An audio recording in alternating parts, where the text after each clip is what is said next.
AI will not need to automate 100% of a job to eliminate jobs. Welcome to Sidecar Sync, your weekly dose of innovation. If you're looking for the latest news, insights, and developments in the association world, especially those driven by artificial intelligence, you're in the right place. We cut through the noise to bring you the most relevant updates with a keen focus on how AI and other emerging technologies are shaping the future. No fluff, just facts and informed discussions. I'm Amith and Mallory, Chairman of Blue Cypress, and I'm your host.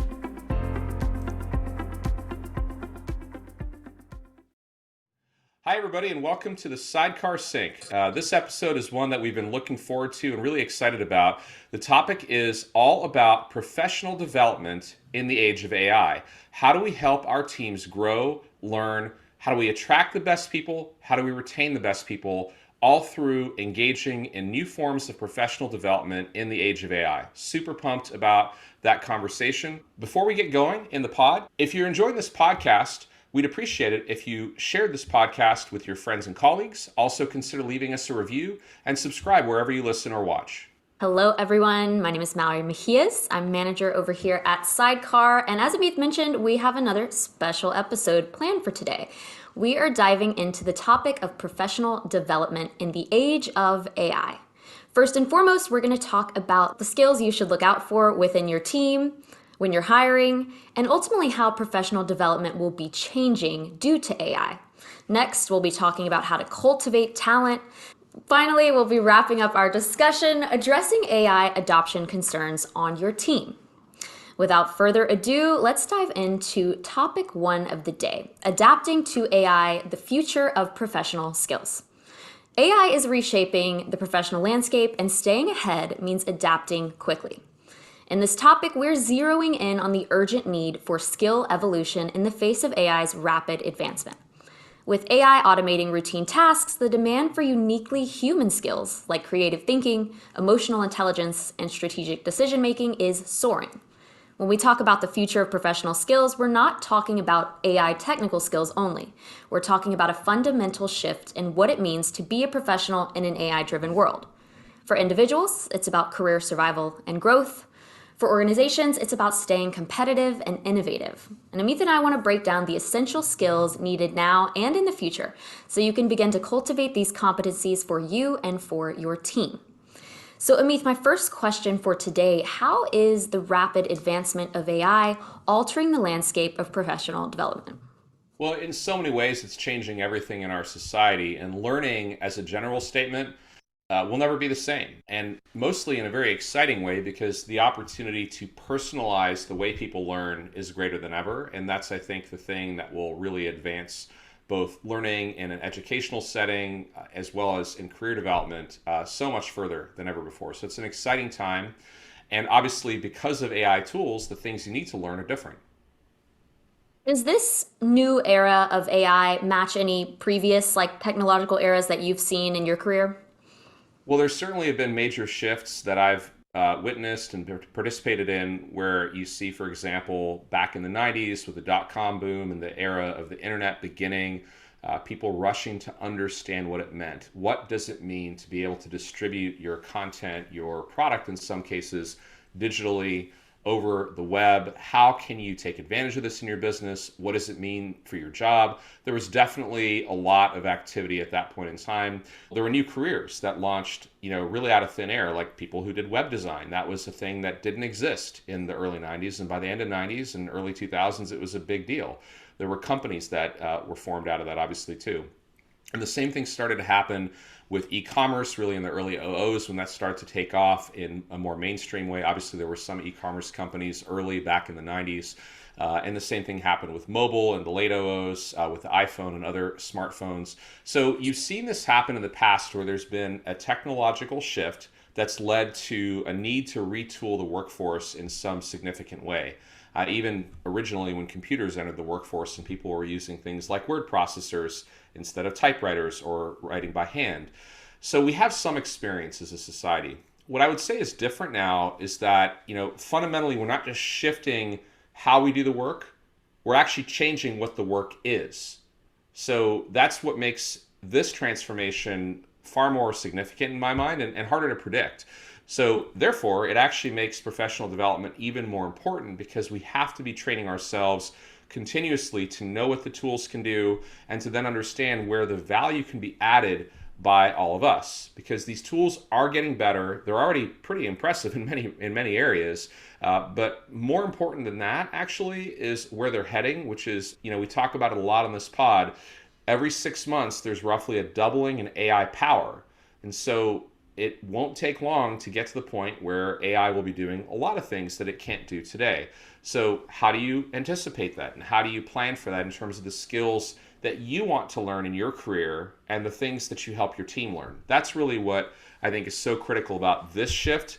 In the past, when you think about the internet or mobile, those things took a long time comparatively. There wasn't a 6 month doubling. Moore's law was going on, of course, but ultimately the shift was more of like reframing the way work was done as opposed to changing the fundamental substance of the work itself.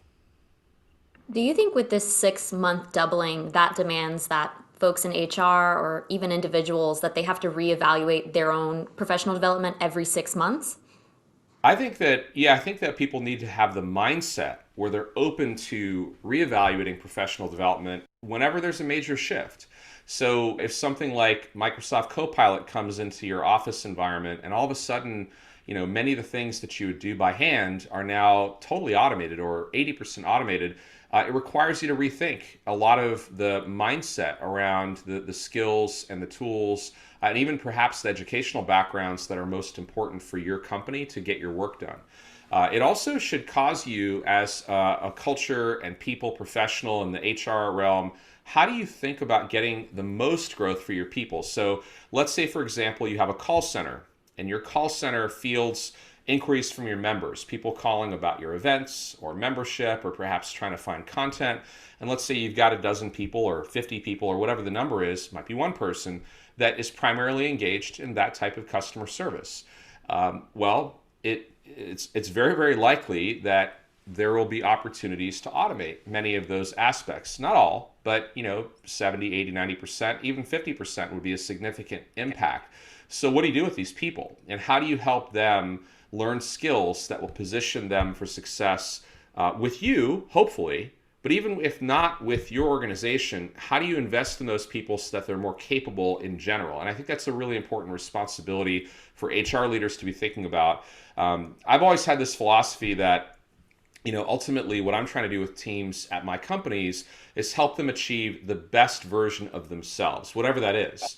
And one of my former companies, we used to have this exercise called the painted picture, which is a tool that people use sometimes to envision the future of a company, where they'll say, hey, in 2 years or 3 years or 4 years, something like that, kind of not super short term, but not long term, let's write down your end state. Where do you want the company to be? Not so much like the plan of how you get there, but it's more of a visioning exercise, kind of like a vision board where you say, this is what I'd like my company to look like 3 years from now.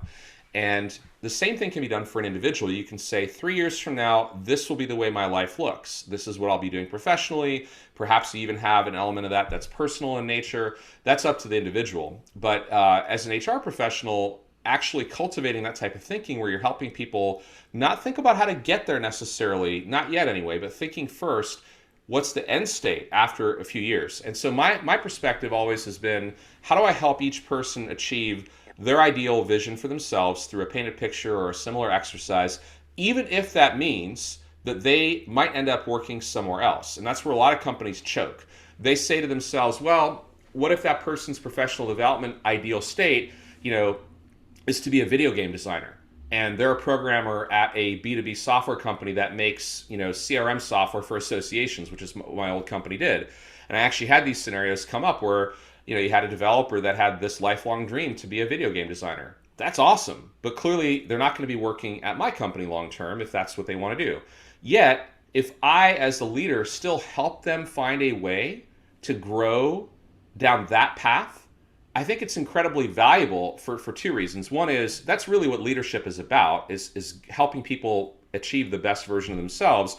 And that's, of course, some people might say, oh, that's really nice, like idealism, but what about the bottom line? Well, when you do that, when you invest in your people in that way, they perform better, they work harder, they get more done, And by the way, the diversity of the learning that they do, even in a path that may seem totally out of context for your business, can in fact make them stronger at what they do day to day. I've seen this over and over and over again. And occasionally you do have people that grow through this process and they eventually leave your company. And that's fine because eventually most people do leave a company or an association. And so the mindset around it, coming back to AI, is if you're going to have a massive shift in your workforce, not all of your current team members are going to be with you, but you should invest in them as if they will be with you forever and help them grow in that way. And that's, again, a bit of a philosophy thing that I'm sharing here, but I think it's really important to attract and retain the best people that you have that mindset. And I don't see that too commonly in the association market or really in business in general, but I think it's a big opportunity now as we explore how to rethink professional development in the age of AI. That's really interesting, Amith. As someone earlier in my career stepping into a managing position, I struggle with that 100%. You know, if you have someone great on your team, if you have good talent, it seems like you want to put your claws into them a little bit and keep them as happy as long as possible because you want them to be on your team, helping your organization. How did you make that shift, or at what point in your career do you feel like you made that shift to growing people? I mean, in a way, I did it implicitly all along the way. It was always fun for me to help people learn new things, help them take on new skills. I had a knack for finding people who, even early on in my career, I started building software companies back in the early '90s. And even early on, I'd sometimes find a developer who had really good communication skills, and I'd ask that person to join me on a sales call. And lo and behold, they turned out to really love that in some cases, not all. And they went on to be a sales engineer instead of a software developer. And that was a very fruitful career for some. I just kind of always thought a little bit more creatively, perhaps, about where people might fit. And I like experimenting. I like it when people have this mindset around curiosity, which, by the way, is a really important trait for the AI world, is to be curious, more so than ever, perhaps. And then when you find people that have these areas of curiosity and you help them explore them, it's interesting. And they might find out that they really don't like the thing you're exposing them to. That's cool. And you pull back from that. So I guess I've been doing it all along. I think when I formalized it was probably about, I don't know, maybe 15, 20 years ago. It's been a while. And I found it's incredibly powerful and kind of weird too for people, because people come into a company where you're doing this stuff and they're like, did I just join a cult or something? Because this is like really weird. And why are you guys trying to help me develop myself more holistically? You know, what is this? And you get over that pretty quickly, because what happens is I found from a development perspective, people have two personas, sometimes more than that, but they have two distinct personas. They have their personal, persona, how they are and the way they behave outside of work, and then they have their work or professional persona. In fact, in some of the personality style assessments like DISC, which I'm a big fan of, they actually talk about natural versus adaptive state, whereas your natural state is the way you behave when you're not being paid by someone to behave differently, and the adaptive state is the way you act typically at work or at school in the structured environment. And there are natural differences, and that makes sense to some extent. But at the same time, if you can create an environment where people are able to flow into more of their natural state more readily, you get more out of that person. They're happier, which means they get more done. They think more creatively. They're a lot more loyal. And, ultimately they grow in a way. So it's super symbiotic. It's exciting to do it that way. But it takes a big cultural commitment to that. You can't put those words on a piece of paper, throw them on a plaque in the boardroom, say it's a value of the company or one of your principles, and then hope it works, because you have to really believe this stuff. But coming back to curiosity for just a minute, to me, that's what excites me so much about AI, is I've been doing software development for a long, long time, and never before has there been a period of time where your curiosity can directly lead to a path where novel solutions pop out for solving business problems like so quickly. It's basically like being at Toys R Us. It's just incredibly fun. Curiosity is an essential skill, it sounds like, but what are the other must-have skills you see in an AI-dominated workplace? Well, so I think the curiosity trait is super important. I don't know how you can cultivate that. Some things are pretty well baked into people by the time they're in the workforce. So someone just isn't curious. Can you help kind of revitalize that? And I think, as children, we're all pretty curious. We're curious creatures. We learn by exploring, in various different ways. Can you bring that back out in people? And I think it's just a really interesting question. And I think the answer is yes, you can to an extent. And there's different degrees of curiosity. Um, Now, from a skills perspective, coming back to your question, I believe that the number one thing people have to be exercising constantly as a skill is actually learning itself. So a lot of times people get stuck in this rut where the most they've ever learned is when they were in school or maybe the first couple of years of their career when they were learning their trade, learning their craft, so to speak. And then they kind of just rinse and repeat.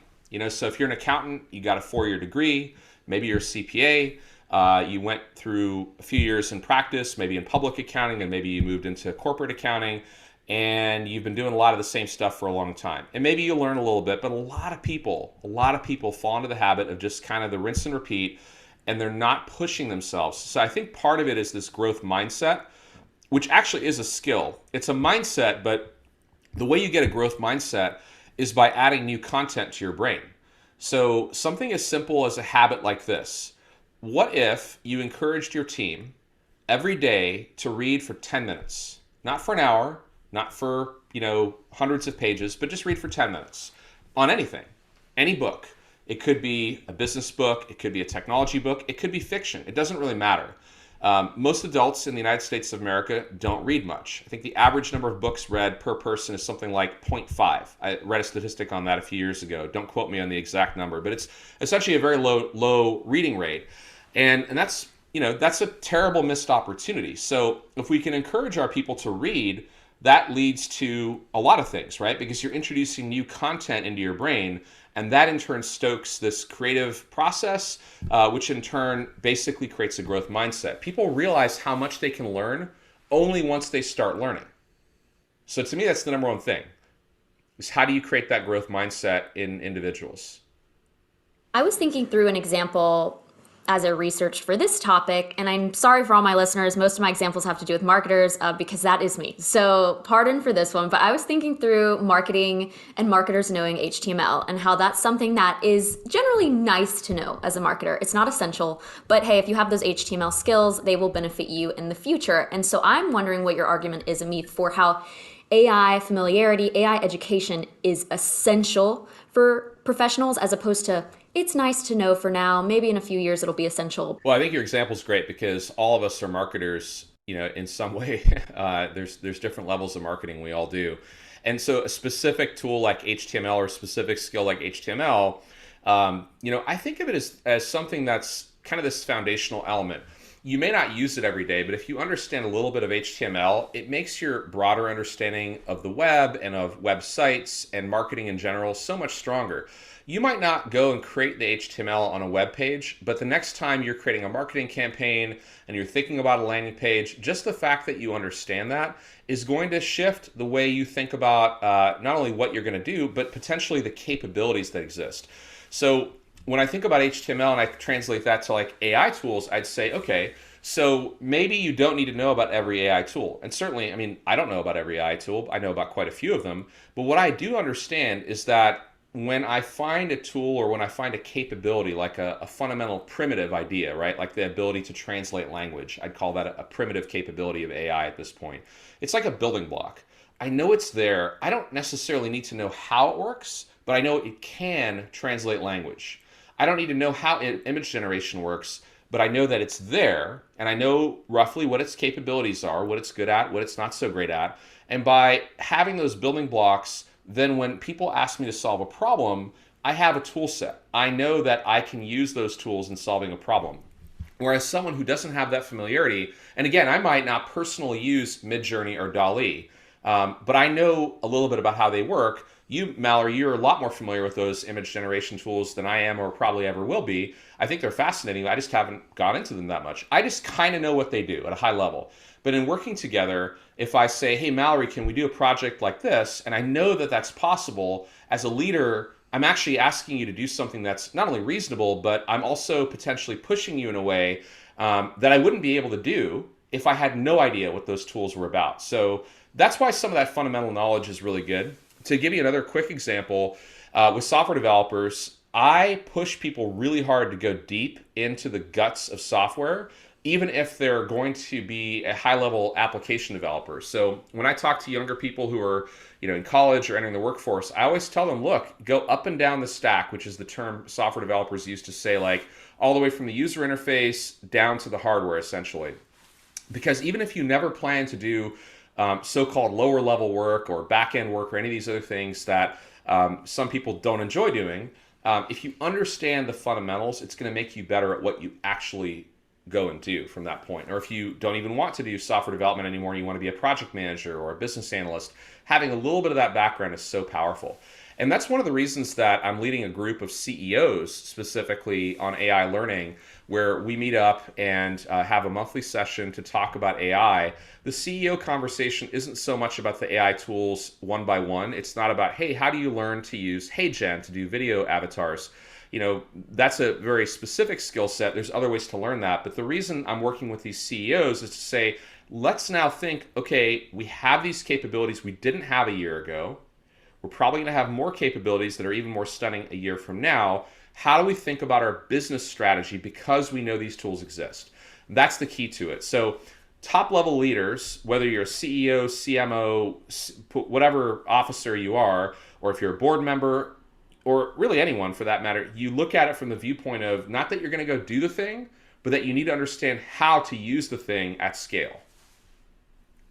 That's an interesting point, Amit. So going back to the HTML example, probably 6 months ago or so, I sought out to learn like some basic HTML and CSS. And I believe I used a website called like Free Code Camp, something like that. I'll drop it in the show notes. It was really useful if you're not technical and you just have a basic interest in wanting to learn that stuff.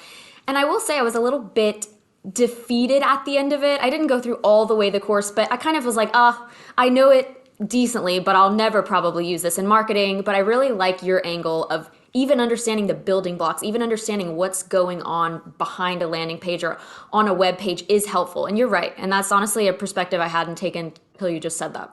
Well, I have teenagers at home, and the teenagers, by the time they're in the workforce, whatever they choose to do, the probability of people writing programming code the way they do today or they have for a number of years is pretty unlikely. It's going to be very automated, and there will still be programmers, I'm sure, but what they do, I'm not actually quite certain. But I'm still encouraging my kids to learn the basics of software development just because I think it's a good fundamental skill. And some domains actually help you learn how to think differently. So if you're doing something in the artistic realm, your ways of approaching creativity are probably going to be different.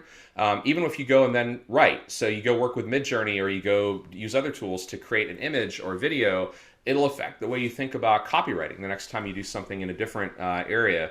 So with software development, I go to that a lot because that helps people think about problem decomposition or problem solving. It's like creating, solving complex puzzles in a way. So it's just a good way to think, a good framework for thinking. So I think a lot of domains might end up being that, where you don't necessarily need to do the accounting. You don't necessarily need to write the legal brief yourself, but if you don't understand those fundamentals, it'll affect your ability to do the bigger picture stuff. So understanding what the tools do is therefore really important, but then that fundamental knowledge is still key. When you're thinking about it, going back to our topic of professional development, it doesn't mean you stop having accountants learn more advanced accounting. You still do that. The domain knowledge is still very important, but you have to couple that with, okay, well, here's how we can work smarter. These are the tools that are out there, and here's how to think about those kinds of tasks in an AI-oriented world. So we can agree that professional development is certainly changing in the face of AI, and we've talked a little bit about skills to look for on your team, that element of curiosity, but now we want to move on to the idea of cultivating that talent in the AI era. In the AI times that we live in currently, the responsibility falls on businesses to adapt and to lead the way in team development. So how can you best equip and grow your team? That's where we want to focus this next part of the conversation. The key to thriving in an AI-driven world is an organization's ability to provide the right resources and support so that your team can navigate and excel in an environment where AI tools and workflows are becoming the norm. Part of growing the individuals on your team means having a means to measure their performance, and this takes on a new meaning in the age of AI. It's critical for organizations to redefine how they evaluate success and productivity in a landscape where AI can complete more routine, simple work in a fraction of the time. Finally, it's important to mention that a lot of the talk around professional development centers around cultivating a culture of growth and learning. As AI evolves, so should the skills and capabilities of every team member, positioning the organization for adaptation and long-term success. Amith, my question here is that in your book, Ascend, Unlocking the Power of AI for Association, you talk about how essential it is to have bottom-up change, especially in the face of AI, being that it's changing the actual work that we're doing, like you mentioned earlier. However, professional development projects are often top-down, coming from HR. So what do you see as the balance between cultivating this bottom-up change, but then also having that top-down leadership? I think you have to lead by example, especially in a time of rapid change. And you, as the whatever level of leadership you're in, you have the ability to affect others, even if you don't have any direct reports. But the idea of showing leadership through your own actions, taking a course, learning something, talking about it, reading a book, whatever it is you choose to do, even listening to a podcast, that's something that gives you some professional development and you can share it. In terms of the bottom up and top down dynamics, so in the book, we talk a lot about how they're both critical in the sense of top down being a typical thing people do with PD, where they'll say, listen, we might have a budget or we might have like a responsibility in terms of hours of learning that we mandate our team to have. So you might say, well, you're required to do these 2 courses every year, maybe some compliance type courses. And then you might also say, in addition to that, you have to do 4 hours of training or 8 hours of training. Some organizations, this is typically bigger associations, will have a structure like that. And that is a mandated thing. And that can be effective because you want to ensure there's some degree of consistency. You obviously have to provide resources for people to then go do that actual training work. The problem with it is it takes away choice. And so when people are given encouragement, but not necessarily a mandate, a lot of times they'll find their way to content that is different and perhaps more interesting for them. So I think that's why you want to have both. You want to both encourage and in some cases mandate things from the top down.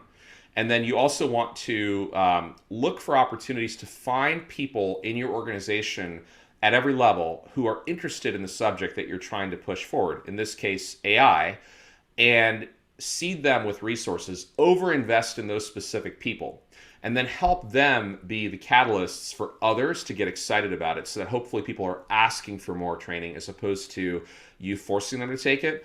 I'll give you an example is that a group that I've spent quite a bit of time with, they were telling me the other day that they offered all of their employees, and I think they have about 100 people, the AI boot camp that we offer at Sidecar. And I think about 10 people or something like that took up the offer. So it's only 10% penetration into their workforce, which might seem really bad. And so there was a little bit of disappointment that, only 10 people out of roughly 100 have actually signed up for this. But you have to remember that everyone's busy. People are working day to day in their jobs, doing whatever it is they're hired to do. And so taking on a course, even if it's only 3 or 4 hours of content and things like that, it seems like a lot to add. So there will be people who might be interested, but just don't want to add something to their plate because they're overwhelmed by their day-to-day. But actually, 10 people out of 100 from an initial pass at offering a resource like the bootcamp is great because then you can say, okay, now let's spend 30 days really engaging those 10 people, whoever they are, make sure they're really well supported, and maybe even form a little group to have them chat, bring in lunch, or do a brown bag thing, over Zoom if you're remote, and get those 10 people really excited about what they're learning. Then go back 30 days later and say, okay, we've had a pilot group check this resource out. We really like it. Now we'd like to have everyone complete this in the next 90 days or something like that, where you are pushing something top down, but you're not giving people a year, but you're not giving them like a week. You're saying something that's kind of reasonable, but make it fun too. So that's still kind of the top down side of it. The bottom up part of it, though, that's really important is to also say to the team, listen, we want you to go out and learn the things you find interesting. So bring other ideas to us and let that happen. And one of the most critical things about bottom up is just basically telling people it's okay. A lot of organizations are so rigid, they're so structured, they're so bureaucratic that people might want to learn something, but they think they have to go through so many backflips to get approval for spending a few dollars or even independent of money, just taking a course that they don't feel empowered to go do it. And so making it okay and making it encouraged is really the first step. What if you're encouraging your staff to be curious, you're encouraging them to learn new skills, adopt that growth mindset, so on and so forth, and no one's biting? It's definitely kind of a complicated conversation, but what would you say then if there's if there's an issue with the culture there, or people just they're not interested? What would you do, Amith? I would try to come in with that softer approach first, but briefly, because I'm not going to be willing to wait around 6 months or 12 months for people to kind of figure out that path. We're working in a world where AI is doubling in capabilities every 6 months. So literally every quarter, you have a 50% improvement in AI capabilities. The world doesn't care about our problems inside each of our associations. They don't. It's just not the reality that we live in. So we're facing all of our different challenges, but outside, the demands are high and the demands are increasing in terms of what people expect from you. And so my point is simply this. I would give it a short period of time for adoption through kind of opt-in, and then I'd mandate it. Because this is important enough where I think that the HR leaders and the CEOs as well of all of these associations need to say, listen, this is a fundamental shift in the workforce. It's a fundamental shift in the skills that are important for basically every job. And we have to be a contemporary workforce. We have to invest in our people. We have to allocate the time and get everyone learning. And so, I'm a fan of, there's this particular book that I talk about from time to time with my CEO group called The Hard Thing About Hard Things. Ben Horowitz is the author. It's a fun book to read. It's kind of part of Silicon Valley lore. It's about a startup tale and all the challenges. And anyway, the author talks about two different types of CEOs, a peacetime CEO and a wartime CEO. And the essential difference in that part of the book is that a peacetime CEO has more time on their side. They can be more collaborative. They can spend more time engaging with broader groups of people, sometimes iteratively, to try to get to more consensus or consensus-like outcomes. Whereas the wartime CEO is dealing with a crisis, essentially, of whatever kind. And that wartime CEO has to be much more decisive. Cycle time for decision-making has to be shorter. And sometimes there isn't time or opportunity for highly collaborative decision-making. Sometimes you just make a decision because you, as the leader, which is what you're paid to do is to lead, and sometimes that means making difficult decisions with either imperfect data, because that's the only kind of data we have, and to also make decisions that sometimes go against the consensus. People might say, listen, Amith, we do not have time to do an AI training thing this year. We just have this big annual conference coming up. We're behind on that. We've got 8 other obligations. The board meeting's coming up in 2 months. We're going to have to spend hundreds of hours just in the board deck. And that's where you need to stand up as the leader and say, listen, I understand that, but this is a fundamental societal shift and a workforce shift. We have to do this and to demand it. And that also might mean, by the way, that you take something off their plates. You find something that you can defer or kill. I'm a big fan of the stop doing list, which is to say every year, certainly, and even every quarter, to look at your organization, or if you're an individual contributor, look at your own list and say, what do I spend my time on? And what can I stop doing? Because you'd be amazed how much extra time you end up with if you kill off things that are sucking energy from you. Plus, you'll probably be a lot happier too. So coming back to the question of bottom up versus top down, and the whole idea of when do you mandate it versus when do you create an opt-in environment, I think they're both appropriate, but I would not be patient. Patience is not a virtue when it comes to an environment like this where things are changing so fast. To elaborate on that stop doing list, this is something I experienced recently in my own workflow, having a tool at Sidecar that was causing a lot of strife and taking a ton of time to do things. And Amith, you looking at me and saying, well, why don't we just swap it to another one? And it was such an easy solution, but I realized I had been so ingrained in, well, we've always done it this way. This is the tool that we use. We can't switch tools. But really, it was just a snap of a fingers, unsubscribe to that tool, got a new one, and it made my life and the Sidecar team's life much easier. So it's definitely worth considering, maybe every quarter, maybe every so often, what can I stop doing? But Amith, I want to dive in a little bit more to this idea of cultivating the growth culture versus mandating. Because in my mind, if you go the culture route and you're really trying to get everyone on your staff involved and excited about learning and growing together, you can easily start to see maybe those team members that you have that don't fit that culture. On the flip side, to me, if you mandate something and you say everyone has to do it, it might be a little bit more difficult to decipher which team members are not kind of like a part of your core culture. So what do you think about that? Well, I think that that's definitely the case. That mandates definitely they push things forward more aggressively, but not necessarily more effectively. It depends on the circumstances. And part of what I'd say about it is I would, unless there's something like truly critical to the extent like the building is burning down and you have to throw the fire alarm and say everyone needs to leave now, and that's not a request, you're getting out of the building. That is not the level of urgency that AI is at. AI is obviously very important, but it's not. It doesn't need to be a fire drill today. Now, if you wait a year, it probably will be a fire drill. But what I would say is it's a fairly urgent matter. It's an important thing. It's like, oh, there's a hurricane offshore and we have 3 days to prepare. It's more of that type of emergency. And so I think there's time right now to give people some opt-in opportunities, but I wouldn't give it like associations might say, well, we'll opt in for 2024 and then 2025 we'll mandate it. That's the typical cycle time a lot of people are used to. You just don't have time working for you that way. And I would say give it 30 days, give it 90 days at the most, and then push. And then also, by the way, let's say you're like that association leader I mentioned earlier who had 10 out of his 100 employees opt in. Go to those 10 people and say, hey, what are you learning? What are you most excited about? How can we get more of our colleagues in on this? Like, try to figure out if there's obstacles that you're not aware of, so that you're not tone deaf when you make the mandate. You sometimes still have to make the mandate. People are just like, hey, I've got the annual meeting starting in 3 months. I'm so busy. How can you be mandating 3 hours of AI training or whatever, right? But that's what you do sometimes. That's just life. And this is the time where you've got to kind of buckle up and go for it. It's easier for me to say that than for you to do that, but I really believe that's you end up in these cycles sometimes where you have to push a bit harder than you're used to. There's one other thing I wanted to add to the conversation about cultivation of talent, skills, traits.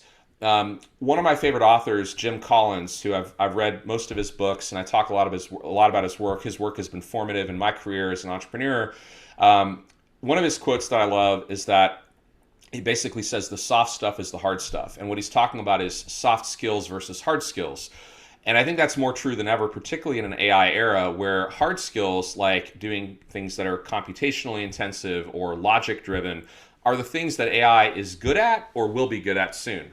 The soft stuff where you're understanding your people better, understanding personality styles, understanding the psychology of the group, that's stuff that's super interesting and very unlikely for AI to be particularly good at super soon. I know that there's proxies to that where there's, for example, there's AI therapists that are available that you can go talk to right now online. I don't know how good they are, but what I would say is that the domain of where I think humans are going to be much, much better is this soft skill arena, and not enough emphasis goes there.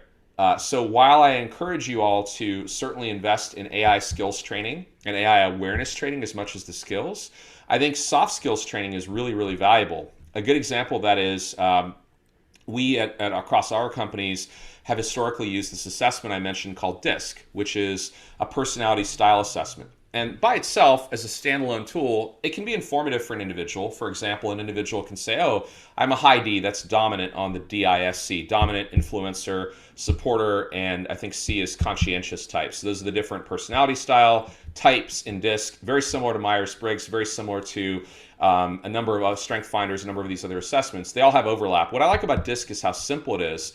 Everyone has some element of each of those 4 traits. And so just taking the assessment is useful because people kind of learn about themselves. What's way more powerful, though, is when you do it as a group and then you talk about each other's styles and then you activate it throughout the work that you do. I'll give you a quick example. So if I'm a high D, that means that I'm a dominant style personality. That means that I do not like a lot of chit chat necessarily. I typically like to just focus on results, get things done. Doesn't mean that I don't like people. It just means that's how my operating style at work is knock things out, knock out the tasks. I tend to be aggressive. I tend to also have certain stock emotions to certain things that happen. So for example, when a high D gets bad news, the emotional reaction from a high D is almost always anger. High Ds are almost always angry when they get bad news. Now, in comparison, on the flip side of the scale, high Cs, these are people who are very detail-oriented, conscientious types. They typically are in supporting roles, sometimes in leadership roles too. And these are folks have an emotional reaction. If they're a high C, if a bad event occurs, their emotional reaction is fear. So if I'm a high D and I'm working with someone who's a high C and something bad happens and I get angry and they get afraid, That's a bad mix if we don't understand each other, right? It's a really bad mix. So just being aware of this is powerful. And then there's all sorts of exercises you can do if you really thread this into your organization. For example, the other thing that happens with high Ds and also high Is. Is are they're the folks who are it's called influencer type. And it's basically people who are the people persons. They love to talk, typically extroverted, not always. And so the D's and the I's, if you fill a room with 10 people, the D's and the I's spend 95% of the time talking. So one of the things I've done in the past is you put a tent card in front of everyone and you put their disc score and you make the C's and the S's speak first for every topic.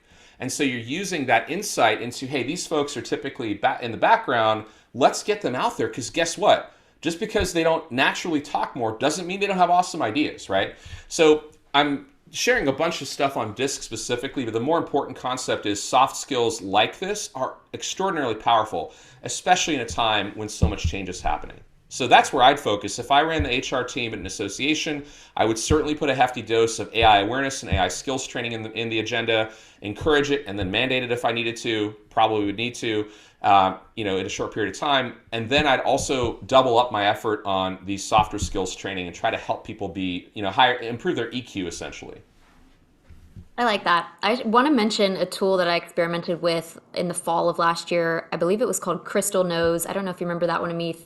We talked about it for our leadership summit, and it's a plugin you can add to your browser, and then it uses publicly available information and an individual's LinkedIn profile to tell you what their disc profile is. And the ones that we did as experiments were pretty accurate. I'm not sure if it was confirmation bias and it was more like, oh, sure, this person definitely seems like they were that. But Amith, you were definitely like high dominant.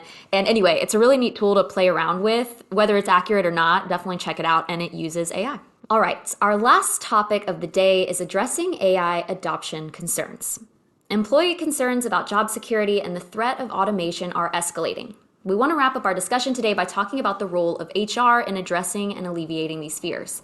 It's a delicate balance, acknowledging the valid anxieties employees have about potential job loss while also illuminating how AI can complement and enhance human work rather than replace it. HR is tasked with managing the transition but also steering the narrative around AI from a narrative of displacement to one of opportunity and growth.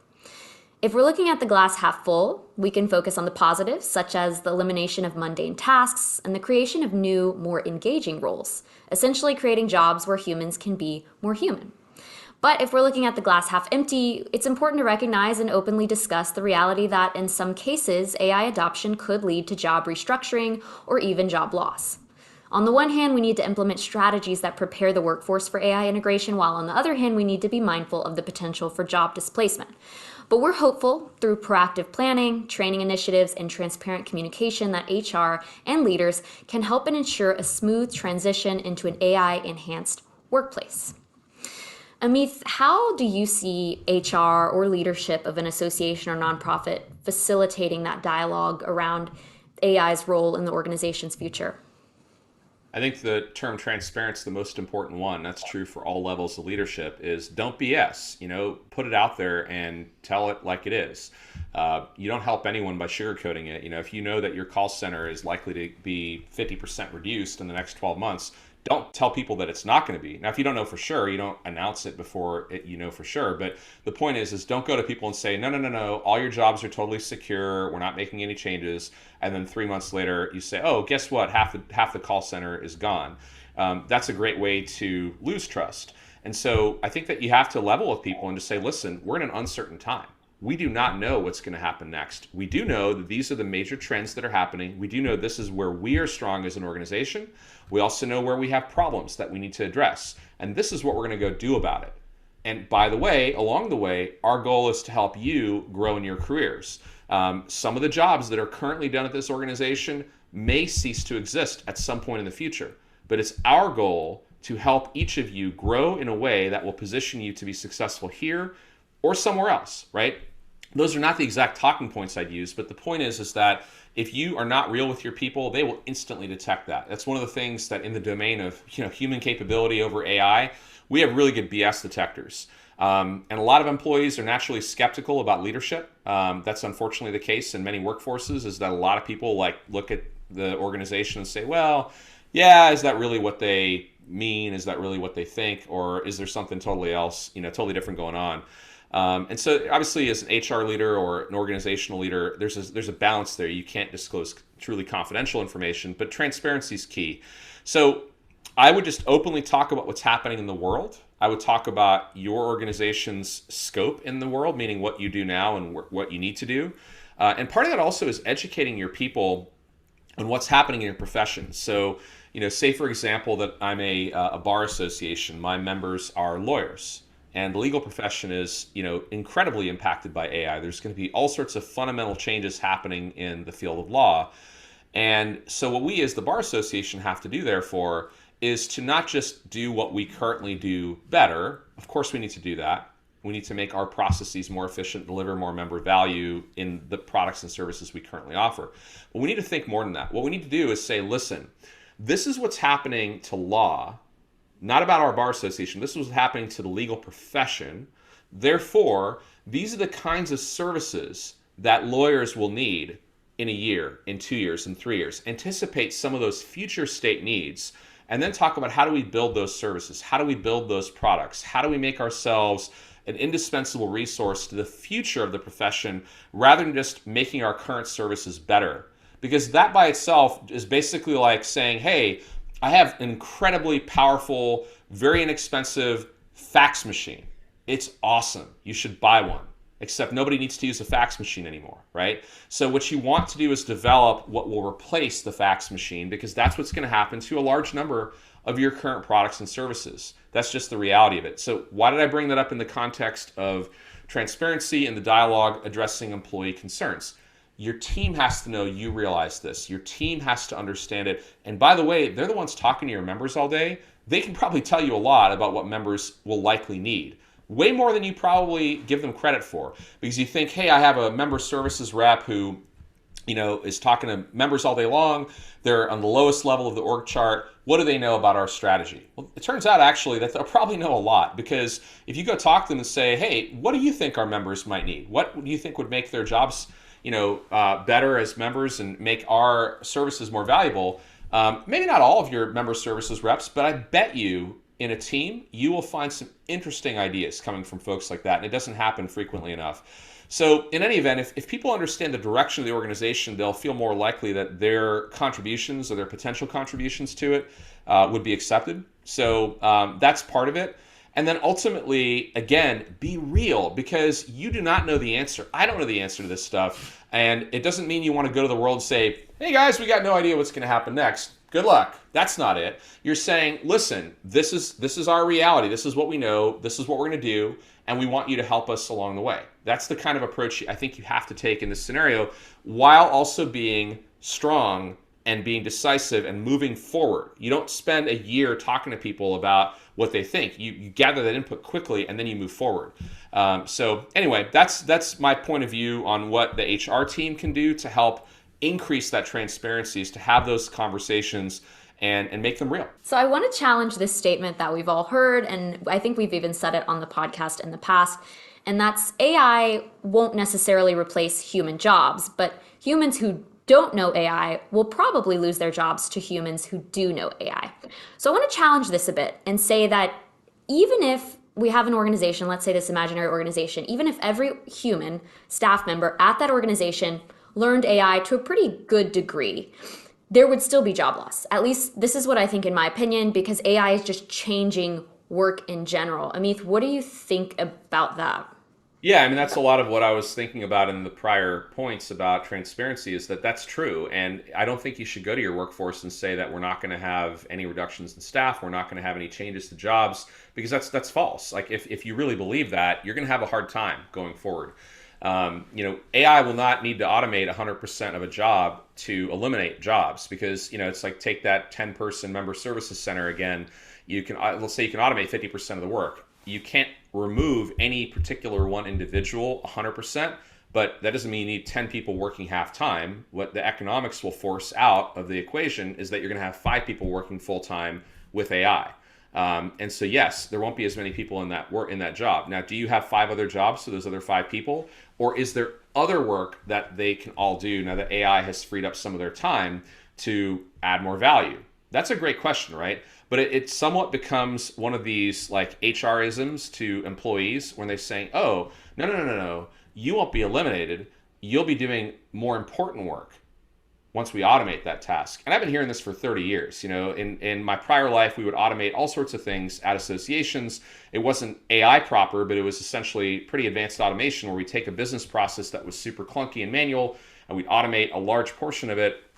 And some people would say, oh, no, no, no, we'll find value added work for you or some other term like that. And the reality is in many cases, they didn't have any idea what that work would be.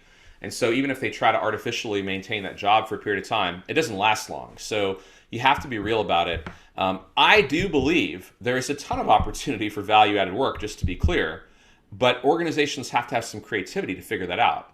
If it's a zero-sum game and you think that this is the work you're going to do, it's this thing, and it's not an expanding pie, so to speak, then yes, there will be job loss. So I think it's really important that transparency is maintained, and don't get ahead of your skis. Don't go out there and say that things aren't going to happen that are negative events when you don't have any knowledge that they can't. A lot of people do that because they're just buying themselves time. They're like, it's crisis reaction time. Just make something up to like put the fire out. And the reality is that that's just going to come back to bite you. I want to talk more about this idea of organizations rethinking their structures, and particularly this example. Maybe we have an association that's always had two marketing coordinators and one marketing manager. And maybe that one of the marketing coordinators leaves, gets another job, whatever. And so they're thinking automatically, oh, we should hire another one because we've always had two marketing coordinators. Do you think HR and leadership has to be pretty proactive right now in these situations to think through what team members are absolutely essential for their business? I think it's a really great question, and I think you have to look at it. This is where the bottom-up input can be really helpful, where the marketing manager probably has a much better idea of that question or the answer to that question than the CEO does or the HR leader does. So I think having that level of cultural engagement is really important. You can do something that says, listen, we're not going to let anyone go, but we're not going to hire anyone else. So if there is attrition, then we're not going to replace those positions and we're going to look for automation. I think that's kind of like a partial answer to the problem. I think what you need to do is say, listen, if we were going to build this organization from scratch, clean sheet of paper, what would our org chart look like? How do we organize ourselves? And how many positions of each type would we have and what would these people do? That's what a lot of times people would call the 2B model, right? Your future state. And that 2B model, it's important to envision that without the bias of where you currently are. And if that's your ideal future state, the question is let's say you have 50 seats on that future state and you have 60 people right now, figure that out, right? And it might not even be that 50 of the current 60 are the ones that you need in those 50 seats. You might be in a situation where actually only 40 of the people out of your 60 are good fits for the 50 seats you need to fill in the future state of the organization. And actually 20 of the people you currently have aren't a fit, not because you don't have enough seats, but because they're the wrong fit. And to me, one of the biggest issues with fit is going to be this growth mindset. Is someone willing to learn new things? And people will give you lip service and say that they are, and then they won't do anything. You will see that with people. And I don't think it's the mission of an organization to provide lifelong counseling, even if they're unwilling to change. So you have to make some hard decisions sometimes. To me, though, it's about the value side and it's about the willingness to learn. Obviously, ability to learn too, but to me, that's the big part of it. So I would say that you should have a vision of where you're going to go in terms of first that external view. What types of products and services do you offer? And then map that to a capabilities list of people, possibly even a future state org chart, and then think about where people fit. So that if there's a natural attrition that occurs, you can say, well, that person actually was going to fit in this key role over here. We do need to backfill it. Versus, oh wait, that position probably was going to transition out over the next year or two anyway, so we don't backfill it, and we look to either reduce the work there, automate more, figure out our way through it. By the way, one tool that's available to every organization on the planet that most associations, in my experience, aren't yet leveraging, at least not at scale, is the idea of the gig economy, where you can leverage part-time freelancers to get a lot of work done. So one scenario in your example of a marketing coordinator leaves, do you backfill and hire an FTE? You might say, well, actually, I'm going to go on Upwork, which is our favorite tool for finding freelance talent globally. and find someone to help out and see how much help do you really need. Or hire a company to help you. Do something that isn't a permanent solution necessarily. That'll help you experiment more. It also lets you experiment with different kinds of skills. Your marketing coordinator role might have perhaps copywriting and also video production. And perhaps someone who does both isn't necessarily the best at both of those skills. And so maybe you hire 2 part-time freelancers that are each experts in that one area. So there's a lot of creative solutions out there. The biggest thing is to just actually think ahead and say, where do I want to end up? And then try to make incremental progress towards that. Yep, that's something that they talk about in the book Exponential Organizations, and I think it's a really interesting perspective. On the flip side, if you are trying to hire a new FTE to your team, what do you think, Amith, about creating AI positions that you hire for, like a marketing AI lead, perhaps, or AI strategist position? Do you think it's a good idea to start incorporating AI into the position titles, or do you think it's just going to be so ingrained in all positions that it's not worth it? I hear about people thinking about hiring a chief AI officer or AI roles within particular departments like marketing or whatever the case may be. I have mixed feelings about that. On the one hand, I like the emphasis on AI. I think that for now, it's good to put as much emphasis as you can as possible towards such a transformational shift. At the same time, I actually think it's a really bad idea because I think it takes away the onus from everyone else to become competent at AI.